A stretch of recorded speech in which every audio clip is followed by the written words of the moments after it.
PTI leadership से गुजारिश करता हूँ, मेरे कज़न ख्वाजा शिराज जो कि इलाके के मुंतखब नुमाइंदे हैं, पीटीआई वालों ने कुछ अरसे से छुपाया हुआ है।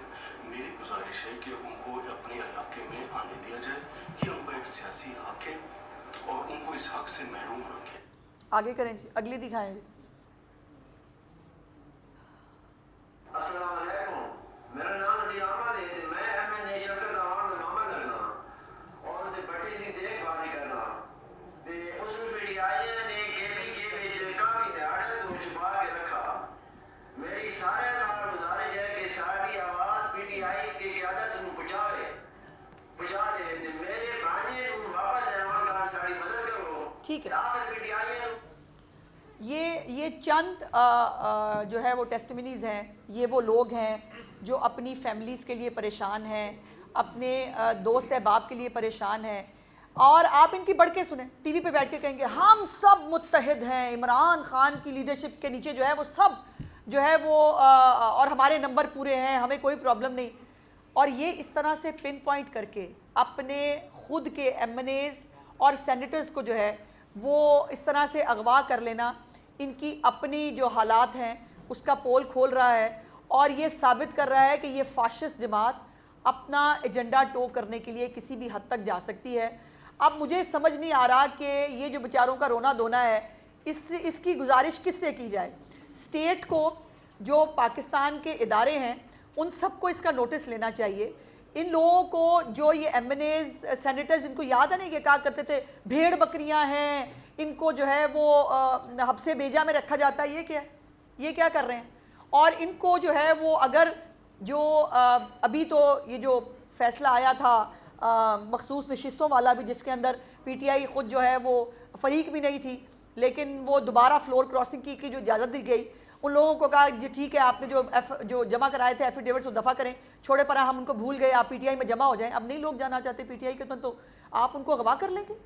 अगर लोग पीटीआई का जो है वो एजेंडा टो नहीं करना चाहते, और आपके फसाद से मैं ये बता दूं, जितने भी मुहब्बल वतन लोग हैं, वो एमपीएज़ हों, एमएनएज़ हों, ख़ास तौर पर अब जो कल रेड लाइन क्रॉस की है, कल की है सही रेड लाइन क्रॉस, कि आप एक मुल्क, एक स्टेट जो अपने मुल्क के अंदर दूसरे मुल्कों को लाकर, और कल आपने देखा कि वज़ीर आज़म पाकिस्तान जो है वो इस्लामाबाद का जो है वो टूर ले रहे थे, खूबसूरत जो है वो वहाँ पर प्लांटेशन की गई है, लाइटिंग की गई है, सजाया गया है ताकि लोग हमारे मुल्क में आएँ, आकर जो है वो इस मुल्क को खूबसूरती को देखें। और ये करना चाहते हैं कि मुल्क में दंगा फसाद हो, मुल्क के अंदर हालात ख़राब हो, और पाकिस्तान के अंदर जो बैरूनी सरमायाकारी आ सकती है, पाकिस्तान की खारजा पॉलिसी जो बेहतर हो सकती है, पाकिस्तान की आम आवाम को जो महंगाई में कमी हो रही है, पाकिस्तान की आम आवाम को जो दवाई मुफ्त मिल रही है, उनके लिए अस्पताल नए बन रहे हैं, उनके लिए अपना घर अपनी छत स्कीम आई है, उनके लिए जो है किसानों को कार्ड्स मिल रहे हैं,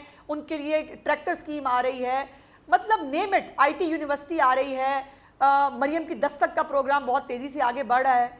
ये तमाम चीज़ें जब हो रही हैं और आप इन सब के बीच में रुकावटें हायल करना चाहते हैं, वो भी सरकारी वसाइल के साथ, तो मैं सिर्फ जो है वो ये मेरी गुजारिश होगी कि ये तरीके फसाद के एजेंडे से बाज रहे। रियासत जितनी रिस्ट्रेन का मुजाहरा कर सकती थी ना, वो कर चुकी है, और अब पाकिस्तान के मुफाद के ख़िलाफ़ जो ऐलान जंग है उसको ऐलान जंग की तरह ही लिया जाना चाहिए, और जंग के अंदर हम तमाम मुहिब्बुल वतन पाकिस्तानी एक साथ हैं। वो पीटीआई के एमएनएज़ एमपीएज़ भी हों, वो पाकिस्तान के अंदर फसाद के हक़ में नहीं हैं, और ये अब लाइन जो है ये डिवाइड अब लाइन करनी पड़ेगी। जो पीटीआई के लोग हैं, जो उनके वोटर्स हैं, वो बच्चे, यंगस्टर्स जिनको इस्तेमाल किया जाता है भेड़ बकरियों की तरह, जिनको यहाँ लाकर जो है वो टीयर गैसिंग के लिए और उसके डंडे खाने के लिए छोड़ दिया जाता है, खुद सारे जो है वो किसी तय खाने में, किसी एसी वाले कमरे में घुस के बैठे होते हैं। उनको बेटा सोचना चाहिए कि ये आपके मुल्क के ख़िलाफ़, ये एजेंडे को टो करने के ख़िलाफ़ सबको उठना होगा, मीडिया को खड़ा होना होगा। मेरी आपसे भी रिक्वेस्ट है, मीडिया को भी इनके एजेंडे को जो है वो नाकाम करना होगा, चूँकि हम सब पहले पाकिस्तानी हैं, और पाकिस्तान का जो एजेंडा है उसके अंदर जो तरक्की और खुशहाली की बात है, हमें वो उसको आगे ले जाने के लिए जो भी उसके ख़िलाफ़ खड़ा होगा, हम तमाम पाकिस्तानियों को सीसा पिलाई दीवार की तरह उसके सामने खड़ा होना होगा। हमें यक ज़बान कहना होगा कि मज़ीद फसाद इस मुल्क जो है उसका मुतहम्मिल नहीं हो सकता। अगर इस फसाद से लोगों को रोटी में कमी तो तुम कर नहीं सकते। खैबर पख्तूनख्वा के अंदर वहाँ से वसाइल लेके आ जाते हो, वहाँ पर रोटी में कमी का मैकेनिज्म तुम्हारे पास मौजूद नहीं है। यहाँ पे आके सीखो मरियम नवाज ने कैसे की है, यहाँ आके देखो कि वहाँ पे जो है वो रोटी में कमी कैसे हो रही है। यहाँ आके देखो रोज़ जो है वो अवामी मफाद के मंसूबे जो है वो बन भी रहे हैं, तकमील तक पहुँच रहे हैं, लोगों को घरों में जो है वो फैसिलिटीज़ मिल रही हैं, और तुम लोगों का एक ही एजेंडा है कि मुल्क के अंदर। और ये बात याद रखना कि ये जो बांग्लादेश मॉडल जो तुम लोगों को दिमाग में समाया था ना, जो जिसकी पिछली नाकाम एपिसोड आपने देखी है कि लोगों को जो है वो डी चौक के करीब जो है वो पहुंचा के उसके बाद गायब हो जाओ, ताकि मॉब जो है वो उसको कोई देखने पूछने वाला ना, और मॉब जो मर्जी करे और उसके बाद जो है वो हम जो है वो इमरान खान को छुड़ा लेंगे। ऐसे नहीं छूटने वाला इमरान खान। और जो ये जिसने भी प्लान किया है ये दोबारा से 15-16 तारीख को फसाद करने का, उसने अपने पैरों पे कुल्हाड़ी मारी है। और ये जो बेचारे गरीब हैं जिनके लोगों को अगवा किया गया है, इन लोगों को जो है रियासत को, इन मुअज़्ज़ज़ MPAs MNAs सेनेटर्स, इनको रिहा कराने के लिए जो भी इक़दाम हो सकते हैं वो ज़रूर उठाने चाहिए। बहुत शुक्रिया। बारी आपने अपने प्रेस कॉन्फ्रेंस में कहा कि पाकिस्तान तहरीक-ए-इंसाफ ने मादी में भी मुल्क दुश्मनी का मुजाहरा किया, अब MNA अगवा किए जा रहे हैं, आलमी कॉन्फ्रेंस के मौके पर जो है फिर गिरफ्तार की जा रही है। तो ऐसी जमात अगर वो वाकई तहरीके फसाद है तो उस पर पाबंदी क्यों नहीं हुकूमत लगा रही? और एक तजवीज़ पहले भी पंजाब काबीना के पास ऐसी आई थी, उस पर अमल दरामद क्यों रुक गया? देखिए, ये तो मैंने गुजारिश की है कि तमाम पॉलिटिकल पार्टीज़ को, मीडिया को, अदलिया को, जिसको बार बार इनसे मोहब्बत आती है, बार बार इनको लिवरेज मिलती है, बार बार इनको सपोर्ट देते हैं, उन सबको अब यक ज़बान पाकिस्तानी होने का सबूत देना पड़ेगा। हम सबको कहना पड़ेगा कि नहीं, ऐसे नहीं चलेगा।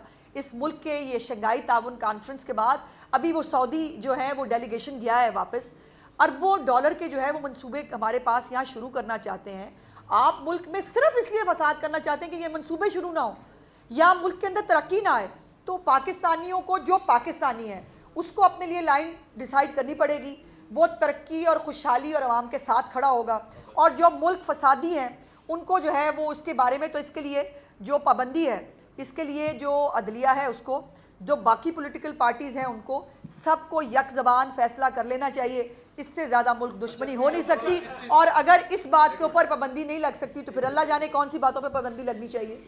जी अच्छा, ये बताएं कि अब क्या फिर से नजरबंदियों का सिलसिला शुरू होगा, और वो अगर बंद नहीं करेंगे तो फिर हुकूमत को जाहिर है रोकने के लिए बंद करना पड़ेगा एक मरतबा से। देखिए, फसाद तो नहीं होने देंगे, नहीं, फसाद की इजाज़त नहीं दी जा सकती। शहरियों को गिरबान पकड़ने चाहिए, इनके हर गली मोहल्ले के अंदर इनके अगर कोई लोग हैं, लोगों को इनके गिरबान पकड़ के पूछना चाहिए कि क्या मसला क्या है तुम्हारा, हमारे मुल्क के खिलाफ साजिशों से बाज क्यों नहीं आते, हमारी अगर रोटी सस्ती हो रही है तुम्हें बुरी क्यों लगती है, हमें अगर मुफ्त दवाई मिल रही है तुम्हें बुरी क्यों लगती है, हमारी सड़कें स्कूल कॉलेज बन रहे हैं तुम्हें बुरे क्यों लगते हैं, पाकिस्तान की खुशहाली के खिलाफ हमेशा खड़े क्यों होते हो।